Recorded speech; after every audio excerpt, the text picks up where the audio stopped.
วันนี้เป็นวันแรม7 ค่ำเป็นวันเตรียมเป็นวันดาของชาวพุทธเราที่เป็นวันดาวันเตรียมก็คือคนสมัยก่อนนะเขาจะเตรียมทำขนมเตรียมอาหารที่จะเอาไปถวายทานอุทิศให้แก่ญาติพ่อแม่ปู่ย่าตายายที่วัดเป็นวันเตรียมวันดา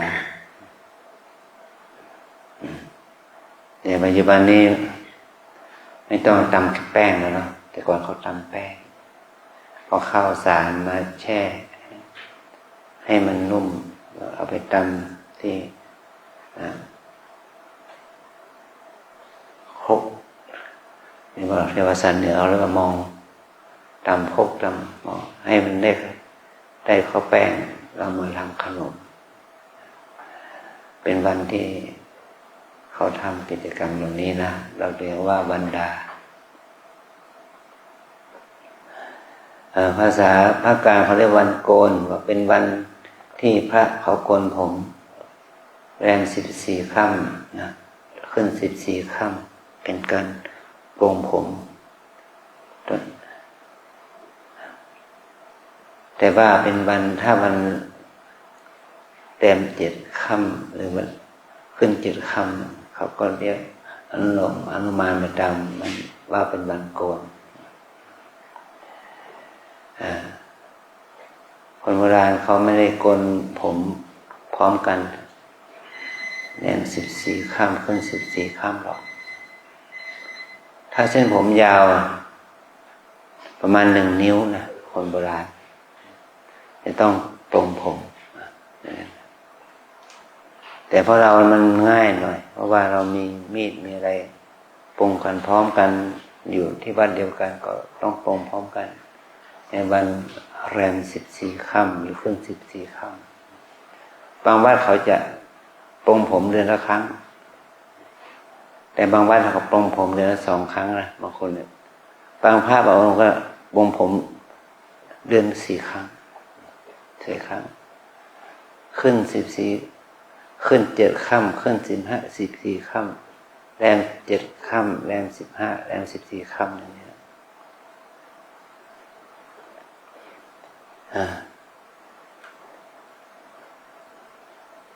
เราดีนะที่เราได้มาปฏิบัติธรรมในวันนี้สำหรับอากาศมันเย็นขึ้นนะเย็นขึ้นมันจะเย็นไม่รู้กี่วันเนาะมันก็จะร้อนอีกนะอากาศมันร้อนเดี๋ยวนี้มีฝนบางพื้นที่น้ำหลากน้ำท่วมไหลขึ้นสูงเพราะว่าฝนตกมากเกินไปน้ำมันดินมันซับน้ำไม่ทันนะมันก็ทำให้เกิดน้ำหลากน้ำไหลถ้าเกิดว่าฝนตกเป็น1 ชั่วโมง 2 ชั่วโมง 5 ชั่วโมงครึ่งวันอย่างนี้มันก็จะก่อให้เกิดภัยน้ำท่วม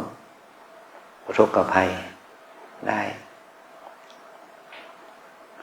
นี่เราเห็นว่าธรรมชาติมันก็ไม่สมดุลเนาะบางครั้งก็ร้อนเกินไปอยากจะได้น้ำฝนอันนี้น้ำฝนตกมากเกินไปมันก็โทษน้ำโทษฝนให้เราอาศัยว่าร่างกายของเรานี่มีองค์ประกอบของธาตุ4ประการธาตุ4เนี่ยคือธาตุดินธาตุน้ำธาตุไฟธาตุลมธาตุ4นี่เป็นธาตุหลักแล้วมีรูปประธานที่ธาตุ4นี่เราเรียกว่ามหาภูตเราเรียกว่ามหาภูตรูปที่เป็นธาตุเป็นรูปที่ชัดเจนมีรูปอีกประเภทหนึ่งเป็นว่าอุปทานรูปที่อาศัยมหาภูตรูป4เนี่ยมันเป็นรูปที่อาศัยธาตุดินเราจะเห็นธาตุดินได้ก็ต่อเมื่อธาตุดินมีสีของธาตุดินเขาเรียกว่ารูปารมณ์คือสีต่าง ธาตุดินมันก็มีกลิ่นด้วยนะมีกลิ่นของดินนั่นแหละเราเรียกว่าคันธารมณ์กลิ่นต่างๆธาตุดินก็มีเสียงกระทบเมื่อมันธาตุดินมากระทบกันกับก้อนหินกระทบกันก็มีเสียงเสียงเราเรียกว่าคันสัทธารมณ์คือเสียง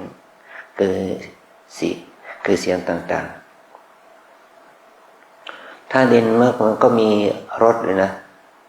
มันมีรสของดินแล้วธาตุดินที่มันมีรสเขาเรียกว่าคำว่ารสหรือรสารมรสต่างๆสีเสียงกลิ่นรส4ประการนี้เราเรียกว่ารูปที่อาศัยธาตุดินเกิดขึ้นเนี่ยรูปอื่นๆอีกมาใส่รูปที่เป็นธาตุดินนี่มากมายที่เราเรียกว่าอาการ32ผมขนเล็บฟันหนังเนื้อเอ็นกระดูกอะไรเนี่ยมีธาตุดินอยู่21ลักษณะแต่ธาตุน้ำเรามี12ลักษณะคือเมื่อเรามีธาตุน้ำ12ลักษณะอะไรมีอะไรบ้างน้ำตาน้ำลายน้ำมูกน้ำเหลืองน้ำเลือดน้ำไขข้อน้ำมูดคือน้ำปัสสาวะไขมันเหลวไขมันข้นอันนี้เป็นธาตุน้ำเหงื่อน้ำลายเนี่ยคือธาตุน้ำมันมีธาตุน้ำที่อาศัยอยู่ในร่างกายเรามี12ลักษณะอย่างนี้นะแต่มันมีปริมาณมากนะธาตุน้ำที่ทางวิทยาศาสตร์เขาศึกษามันมีถึง 70% ของธาตุดินของร่างกายเรานะของร่างกายเราอันที่4ขั้นที่3ก็คือธาตุไฟธาตุไฟคือไออุ่นหรืออุณหภูมิของร่างกายเนี่ยเรียกว่าเป็นไออุ่นนะไออุ่นที่เราเรียกว่าอุณหภูมิของร่างกายนะถ้าไออุ่นนี่มันร้อนขึ้นอุณหภูมิมันสูงขึ้นเราเรียกว่าเป็นไข้นะเป็นไข้37 38องศาเป็นไข้ละถ้าเป็นไข้แล้วมันโอเวอร์โหลดนะสูงเกินไปมันก็เป็นไข้ถึงขนาดที่คนป่วยไข้นะถึงกับวิปลาสนะถึงกับเพ้อถึงกับขาดสติสัมปชัญญะนี่ก็เป็นอาการของธาตุไฟเป็นป่วยไข้แบบหมดขาดสติถึงกับฟุ้งซ่านควบคุมจิตตัวเองไม่ได้อันธาตุไฟประเภทหนึ่งก็คือธาตุไฟที่เกิดจากการที่เรากินข้าวแล้วมีน้ำย่อยอาหารแหละน้ำย่อยอาหารเนี่ยถือว่าเกิดน้ำย่อยก็คือเกิดอาการของธาตุไฟเป็นกรดของที่เราเรียกว่ากรดน้ำย่อยกระเพาะอาหารเนี่ยเป็นกรดชนิดหนึ่งเป็นกรดนี่เป็นธาตุไฟนะเป็นธาตุไฟอันธาตุไฟอีกส่วนหนึ่งก็คือธาตุไฟที่ทำให้มันเผาตัวเราเนี่ยให้แก่เผาเส้นผมจะดำมันเป็นขาวนะแก่คนไทยปัจจุบันนี่เด็กๆปัจจุบันนี่นะผมยังไม่ทันขาวนะเขาจอมให้ขาวสีขาวสีชมพูสีสารพัดแต่มันไม่ใช่สีมันขาวด้วยความเป็นธรรมชาติผมขาวนี่ไฟมันเกิดจากธาตุไฟธาตุไฟที่ทำให้เราแก่ตัวลงนะอวัยวะน้อยใหญ่มันก็ไม่สมบูรณ์แก่ตัวลงอันธาตุที่4เป็นธาตุลมคำว่าธาตุลมนี่มุ่งหมายถึงอาการของลมขึ้นลมลงนะอย่างนี้จามเนี่ยไอกันจามเรามาถึงลมเบื้องล่าง ายลมไปไหลลื่นไหลไปตามไปมือไปเท้าเป็นธาตุธาตุลมที่อยู่ในท้องเราคือแก๊สเป็นแก๊สธาตุลมที่อยู่ในลำไส้เป็นพวกแก๊สพวกลำไส้ธาตุลมที่แผ่ซ่านไปทั่วร่างกายที่มันเกิดจากอาการทางผิวกายที่ยุบยิกมันก็มีอะไรมาไต่มาตอมนะธาตุลมที่ทำให้เรามีการหายใจเข้าออกลมหายใจเข้าลมหายใจออกอย่างนี้เราเรียกว่าธาตุลมเป็นธาตุที่มีอาการตึงมีอาการหย่อนตึงทางด้านร่างกายก็เรียกธาตุที่เกิดขึ้นนะจากการที่เรามีธาตุลม ธาตุทั้งสี่นี้พุทธองค์ตรัสว่าเหมือนกับอสรพิษ4 ตัวเหมือนกับเราเลี้ยงงูพิษ4 ตัวถ้าเราเลี้ยงไม่ดีมันก็กัดเรากัดเราเป็นป่วยเป็นไข้ไม่สบายนั่นนี่โรคภัยไข้เจ็บเบียดโรคสารพัดโรคน่ะที่เราไปทำประกันชีวิตน่ะ ทำประกันโรค40 โรค50 โรค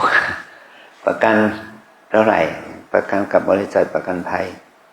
ประกันเลยมีเงื่อนไขจะประกันรักษาโรคได้กี่โรคเนี่ยมันก็เกิดจากการที่เรามีกายมีโรคภัยไข้เจ็บมากมายที่เกิดจากการมีกายนี้เป็นบ่อเกิดแห่งโรคทั้งหลาย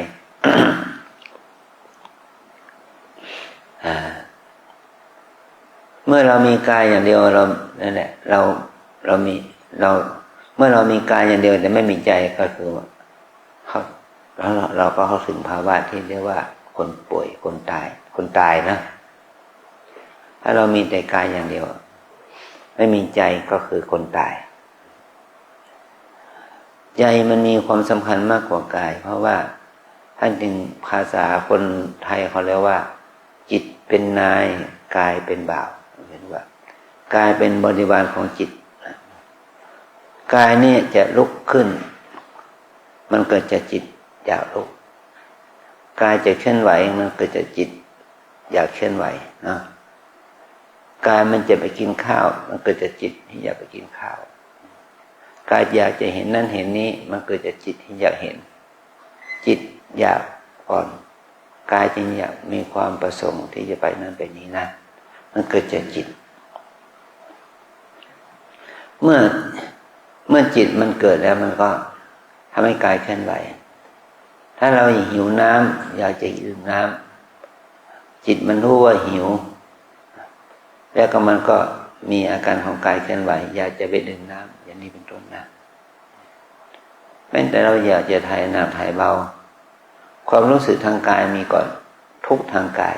ที่เกิดจากความอยากถ่ายหนักถ่ายเบามันจึงเกิดอาการที่เราอยากจะไปเข้าห้องน้ำอย่างนี้เป็นต้นนะมันว่าให้เรารู้ว่าจิตเป็นนายกายเป็นบ่าวจิตเราจะทำให้จิตเป็นอย่างไรเราจะทำให้จิตเป็นจิตที่ดีถ้าเราทำให้จิตที่ดีเกิดขึ้นได้มันก็ทำให้กายมันดีขึ้นมาการเคลื่อนไหวก็ดีขึ้นมาพฤติกรรมที่เราเรียกว่าความพฤติกรรมทางกายมันก็เป็นพฤติกรรมทางกายที่เป็นบวกเป็นบุญถ้าพฤติกรรมทางวาจาการพูดที่เป็นบวกพูดดีมันก็จะเกิดขึ้นจากใจเรานะเมื่อเรามีกายมีใจเนี่ยภาษาพระเราเรียกว่ามีรูปมีนามรูปก็คือกายนามก็คือใจ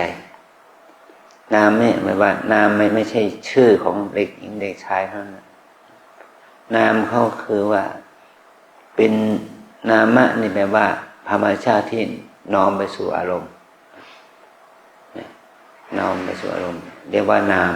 นะนามเมื่อจิต ใจเรามีความมีธรรมชาติที่เป็นไปเพื่อการรู้อารมณ์เราจะทำยังไงให้การรู้อารมณ์ของเราเนี่ยเป็นไปทางที่เป็นบุญนะจิตที่เป็นบุญเราเรียกว่าบุญเป็นที่เราเรียกว่าสังขารกุศลสังขารนะจิตที่เป็นบาปจิตที่เป็นอกุศลโลภโกรธหลงนี่เราเรียกว่าอกุศลสังขารนะสังขารแปลว่าการปรุงแต่งในฐานะที่เราเป็นคนปุถุชนธรรมดามันก็เป็นสังขารสองกุศลสังขารและอกุศลสังขารนะปรุงแต่งดีปรุงแต่งไม่ดีนะปรุงแต่งไปในทางที่เกิดกิเลสโลภโกรธหลงก็เป็นการปรุงแต่งที่ไม่ดีถ้าปรุงแต่งดีก็เป็นไปเพื่อจาคะเมตตาปัญญาเมื่อเรามีจาคะมีการเสียสละไม่โลภไม่มีความโลภมันก็ก่อให้เกิดภาษามหากุศลเป็นบุญเมตตามันปรุงแต่งในทางที่ดีมีจิตเมตตาจิตแล้วก็เป็นกุศลสังขารปัญญาเมื่อเราปรุงแต่งในทางที่ก่อให้เกิดความรู้แจ้งความรู้แจ้งความจริงของชีวิตอันนี้คือกุศลสังขารนะแต่ที่เรามาปฏิบัติกรรมฐานนี้เราปฏิบัติเพื่อให้เกิดอกุศลหรือเกิดกุศลล่ะฮะนายโยคีชายมาที่นี่มาเอากุศลหรือมาเอาบุญหรือมาเอาบาปมาเอาบุญจะหาบุญเจอไหมเนี่ยฮะจะหาบุญเจอไหมนี่แหละนะเรามาที่นี่เรามาเอาบุญนะเรามาสร้างกุศลมันก็เหมือนกับว่าเราเข้าไปในพื้นที่บ่อทองเราเอาได้ภาชนะมาแล้วเราเอาดินเอาหินเอาแร่เหล่านั้นมาร่อนทองโอกาสที่จะได้เอาดินที่เต็มถาดมาร่อนให้ได้ทองคำเนี่ยมันจะได้ทองคำกี่มากน้อยกี่เกล็ดนะกี่เม็ดอะไรนั่นแหละกี่มิลลิกรัมนะมันโอกาสที่จะได้มันมีน้อยโอกาสที่จะไม่ได้มันมีมากนะเมื่อเรามาปฏิบัติธรรมเรามาร่อนหาบุญมันไม่ได้ยากที่มันไม่ได้ยากเย็นไปเหมือนกับเราไปร่อนหาทอง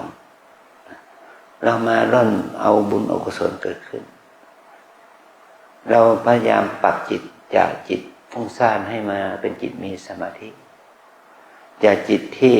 ขาดสติสัมปชัญญะก็จะทำให้เราได้สติสัมปชัญญะจากจิตที่เกิดความโกรธโลภหลงก็จะมาทำให้จิตที่มีจาคะเมตตาปัญญาจากจิตที่ไม่มีความศรัทธาต่อพระรัตนตรัยมันก็จะทำให้จิตให้มีศรัทธาต่อพระรัตนตรัยจากจิตที่ไม่มีศรัทธาต่อตัวเองนะก็ทำให้เรามีศรัทธาต่อตัวเองมากขึ้นสิ่งเหล่านี้ไม่ใช่สิ่งที่ไกลเกินฝันนะมันก็เกิดขึ้นกับตัวเรานะเราต้องเรียนรู้ความดีความจริงเหล่านี้บุญไม่ใช่ของไกลเกินเอื้อมบุญนั้นมันจึงต้องได้จากการฝึกฝนอบรมตัวเองจากที่มันไม่มีหรือมีน้อยก็ให้มันมีมากขึ้นจากที่มันมีมากขึ้นก็ให้มันมีเพิ่มทวีคูณให้เป็นออกมาเป็นรูปธรรมนะถ้าจิตเรามีความปรารถนาที่อยากจะได้บุญอยากจะมีบุญเนี่ยเป็นความดีงามแล้วที่เราอยากจะได้ความดีเกิดขึ้นแต่ความดีงามที่เราอยากจะได้นะมันไม่ได้เกิดตลอดเวลาเราต้องฝึกมันนะฝึกให้เกิดบุญฝึกให้เกิดบุญกุศลบุญกุศลที่เกิดขึ้นนี่เราเรียกว่ากุศลสังขารวิธีการทำมันมี3อย่างคือ3อย่างใหญ่ๆ1ทานและกุศลการทำทานและกุศลเนี่ยเราต้องเป็นเจ้าภาพอาหารน้ำปานะหรือว่าทำทานวัตถุอื่นได้นะทานคือการสละการจาคะ แต่วัตถุที่เราจะทำทานมีหลายอย่างเรียกว่าปัจจัยสี่ถวายทำทานเสื้อผ้าเครื่องนุ่งห่มก็ได้ถวายอาหารเครื่องดื่มก็ได้ถวายที่อยู่ที่อาศัยที่พักอาศัยก็ได้ถวายทานด้วยอาศัยใช้อยู่ยารักษาโรคก็ได้ว่าถวายทานด้วยปัจจัยสี่เนี่ยนี่ก็คือการทำทานนะทานทำทานมีหลายอย่างเพราะว่าวัตถุที่จะทำทานมีหลายชนิดมี108มีมากกว่า108หลายอย่างเราถวายดอกไม้ก็ถือว่าทำทานถวายธูปก็ถือว่าทำทานถวายเทียนก็ถือว่าทำทานนะวัตถุทานวัตถุที่จะให้เราทำทานเป็นทานนะวัตถุแต่ทานที่เป็นกุศลมุ่งหมายถึงจิตที่ได้สละเมื่อจิตเราสละออกไปแล้วเราไม่เข้าไปยึดถือว่าเป็นของตนอีกต่อไปนั่นแหละคือทานสิ่งเหล่านี้เราต้องทำนะแม้แต่ว่าโพธิสัตว์พระองค์ทำทานมาถึง20อสงไขยแสนกับจึงทำให้พระองค์เป็นพระพุทธเจ้าได้ใช้เวลาถึง20อสงไขยแสนกับเป็นทานที่เป็นอย่างยิ่งเป็นทานนะปรมัตถ์ทานชั้นสูงทานชั้นสูงคือทานที่ท่านได้สละชีวิตสละอวัยวะสละบุตรธิดาสละภรรยาคู่ชีวิตแม้แต่สละราชสมบัติสละข้าวของเงินทองของใช้เอามาเป็นทานมันกับพระเวสสันดรทำนั่นแหละนะอันนี้การทำทานเพื่อที่จะได้เป็นพระพุทธเจ้าอันนี้เนี่ยเราทำดีเนี่ยเราจะไม่ต้องกลัวเราทำดีนะเราไม่ต้องกลัวเรามาอาศัยบารมีของพระพุทธเจ้านะบารมีของพระพุทธเจ้าคุ้มครองเราถ้าเราทำดีสักอย่างแล้วคำว่าอดอยากจะไม่มีนะเราต้องทำดีทำความดีตามแนวทางของพระพุทธศาสนาพระพุทธเจ้าเป็นตัวอย่างให้เราดำเนินแล้วเป็นสามารถทำทานถึงขั้นปรมัตถ์ปรมีทำทานที่จะได้เป็นพระพุทธเจ้าถ้าเราทำทานไม่ถึงฐานะของพระโพธิสัตว์ธรรมเนี่ยเราก็ได้ฐานะที่รองมาได้เป็นพระปัจเจกพุทธเจ้าได้เป็นพระอรหันตสาวกได้เป็นพระอริยเจ้าถ้าเรายังไม่ถึงขั้นนั้นก็ได้เราจะได้เป็นพระเจ้าจักรพรรดิเป็นพระราชาเป็นอภิมหาเศรษฐีเป็นเศรษฐีมีทรัพย์ไม่อดไม่อยากมีกินมีทรัพย์มีเงินมีทองมีของใช้ทานนี้ที่เราทำแล้วเราตั้งใจทำให้ดีก็จะได้อานิสงส์ตามฐานะนะอันที่สองศีลบารมีพระพุทธเจ้านี่รักษาศีลได้อย่างยิ่งนะแต่พระองค์ยังมีโอกาสผิดพลาดเพิ่มผิดพลาดทางศีลเหมือนกันนะพระองค์ยังได้ไปเกิดเป็นสัตว์เดรัจฉานไปเกิดเป็นช้างไปเกิดเป็นราชสีห์ไปเกิดเป็นมหิงสาคือควายไปเกิดเป็นวัวไปเกิดเป็นปลาไปเกิดเป็นเก้งเป็นกวางไปเกิดไปได้ไปเกิดเป็นพญานาคอย่างนี้นะฐานะที่พระองค์ได้ไปเกิดเป็นเดรัจฉานเพราะอำนาจของจิตหลงไปในอารมณ์ต่างๆนะมันในขณะที่พระองค์ยังเป็นพระโพธิสัตว์เนี่ยแต่เนี่ยแต่พระองค์เป็นผู้มีศีลดีงามเป็นฐานแล้วนะความพลาดมันมีแต่พระองค์ก็ต้องสำรวมระวังศีลให้พระองค์นั้นได้มนุษย์สมบัติได้เกิดเป็นมนุษย์ได้เกิดเป็นเทวดาได้ไปเกิดเป็นเทพชั้นพรหมเพราะอาศัยการมีศีลดีเราจะได้เพศที่ดีนะคือต้องอาศัยศีลดีเราเป็นเพศชายที่สมบูรณ์เราเป็นเพศหญิงที่สมบูรณ์ความเป็นเพศหญิงเพศชายที่สมบูรณ์นี่แหละเป็นผู้มีศีลดีปัจจุบันนี้ LGBTQ มันมีเยอะขึ้นนะหลากหลายทางเพศ โอ้แต่ก่อนอาจารย์เป็นเด็กนะเห็นคนผ ผู้หญิงคนหนึ่งแต่งกายเป็นผู้ชายเขาเรียกผู้เมียเป็นผู้เมียเป็นผู้เป็นผู้เขาเป็นผู้ชายเมียก็เป็นผู้หญิงเป็นผู้เมียก็คือผู้หญิงมีความคิดมีความอยากที่จะเป็นผู้ชายเขาก็เห็นเป็นคนแปลกนะเป็นคนคนหนึ่งเขาไปไถนาได้เขาไปทำไร่ไถนาทำสวนอะไรก็ได้เหมือนกับผู้ชายเขาทำเขาเรียกว่าผู้หญิงที่มีความแปลกเขาเรียกว่าเป็นผู้ที่มีความชอบเห็นเพศชายมันก็เป็นความแปลกของสังคมนะเดี๋ยวนี้ปัจจุบันนี้เป็นไงเต็มบ้านเต็มเมืองนะลุง7 สีอะลุง6 สีลุง7 สีเนี่ยเต็มไม่หมดอ่ะออกกฎหมายรับรองเลยนะเป็นเพศก็ได้ไม่เป็นเพศก็ได้อันนี้เพราะอะไรเพราะเห็นว่าคนเหล่านี้มีความปกพร่องทางศีลผู้ชายมีความปกพร่องทางศีลเกี่ยวกับศีลผู้หญิงมีความปกพร่องเกี่ยวกับศีลนี่แหละมันจึงก่อให้เกิดความไม่แน่นอนทางเพศไม่แน่นอนทางเพศถ้าเรารักษาศีลให้บริบูรณ์แล้วก็เพศของเราจะมั่นคงผู้หญิงก็เป็นผู้หญิงแท้ชายจริงหญิงแท้นั่นแหละนะไม่ใช่ว่าชาย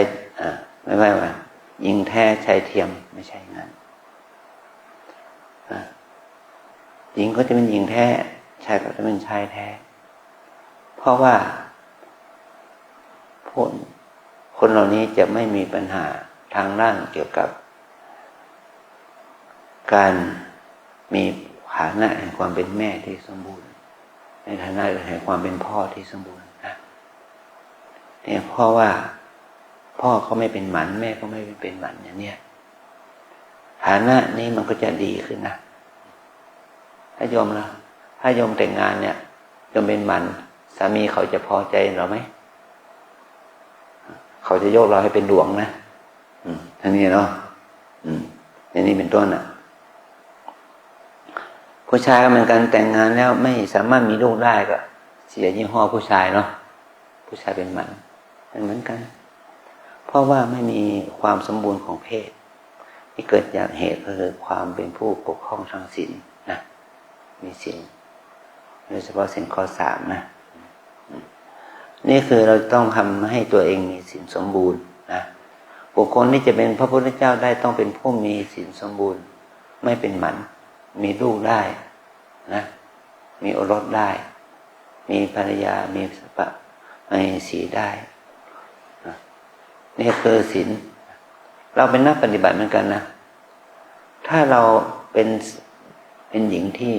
ไม่สมบูรณ์เป็นชายที่ไม่สมบูรณ์จะทำให้เราไม่เข้าถึงคุณธรรมเบื้องสูงได้จะทำให้เราไม่สามารถเข้าถึงพระโสดาบันพระสักทาคามีพระอนาคามีหรือพระอรหันต์ได้แต่แม้เราเป็นคนมีความสมบูรณ์แห่งเพศชายเป็นชายหญิงเป็นหญิงเนี่ยมันจะทำให้เราเข้าถึงคุณธรรมเบื้องสูงได้นะอันนี้คือรักษาศีลต้องรักษาศีลให้ดีนะอันที่4อันที่3ก็คือบุญภาวนาบุญภาวนานี่จะทำให้เราเกิดปัญญาให้เรามีสติสมาธิปัญญาสมบูรณ์ขึ้นบุญภาวนาจะช่วยทำให้เรานั้นเข้าถึงความเห็นถูกมีสมาธิเกิดขึ้นกับเราได้เมื่อเรามีปัญญาสมาธิทำให้เรานั้นสามารถที่จะพัฒนาปัญญาให้แหลมคมสามารถละกิเลสความเห็นผิดความรู้ผิดความคิดผิดให้เรารู้ถึงว่ากุศลเป็นกุศลบุญเป็นบุญบาปเป็นบาปดีเป็นดีชั่วเป็นชั่วอย่างนี้นะเมื่อเรามีความรู้สึกที่ดีอย่างนี้ได้มันจะทำให้เราเกิดปัญญาสมาธิเกิดความรู้แจ้งในอริยสัจธรรมตามเป็นจริงนี่แหละนะบุญภาวนานี่ก็ต้องอาศัยการมีสติดีมีสมาธิดีสติจะได้ดีขึ้นสมาธิจะได้ดีขึ้นปัญญาความรู้แจ้งมันจะได้ดีขึ้นนะมันต้องอาศัยการเวลาแม้แต่พระพุทธองค์เนี่ยปรารถนาที่จะเป็นพระพุทธเจ้าด้วยใจด้วยวาจา ด้วยการได้รับการพยากรณ์เนี่ยใช้เวลาถึง20 อสงไขยแสนกับปัญญาของพระองค์จึงสมบูรณ์ที่จะเป็นพระพุทธเจ้าได้เนี่ยนะถ้าเรามาปฏิบัติในชาตินี้3 วัน 5 วัน 7 วันไม่บรรลุธรรมก็ธรรมดา3 เดือน 7 เดือนไม่บรรลุธรรมก็เป็นธรรมดาเนาะไม่ปฏิบัติตลอดชีวิตทั้งชาติ5 ชาติ 10 ชาติไม่ได้บรรลุธรรมก็เป็นธรรมดาเพราะบารมีของเรายังไม่เต็มถ้าเราบารมีมีอินทรีย์เราแก่กล้าเต็มแล้วมันก็จะทำให้เราได้บรรลุถึงธรรมชั้นใดชั้นหนึ่งนะเป็นพระอริยเจ้าได้เป็นพระโสดาบันได้นะเพราะว่าเราทำความดีที่มีสัมมาทิฏฐิทำในความดีที่มีความศรัทธาต่อพระรัตนตรัยมีการยอมรับตนเองว่าเป็นคนที่จะต้องฝึกฝนต้องสร้างกุศลกรรมให้เกิดขึ้นในใจเรานี่แหละความดีเหล่านี้จะช่วยทำให้เรานั้นได้ก้าวเข้าสู่มรรคแห่งการปฏิบัติให้เราเข้าถึงมรรคผลเป็นที่สุดได้นะทางนี้เป็นทางอันประเสริฐของบัณฑิตทั้งหลายบุคคลที่มีปัญญานะบุคคลที่มีวาสนาบารมีที่ดีนั่นแหละจึงจะเดินทางนี้ไปได้ถ้าคนไม่มีปัญญาไม่มีวาสนาบารมีมันก็เดินทางไป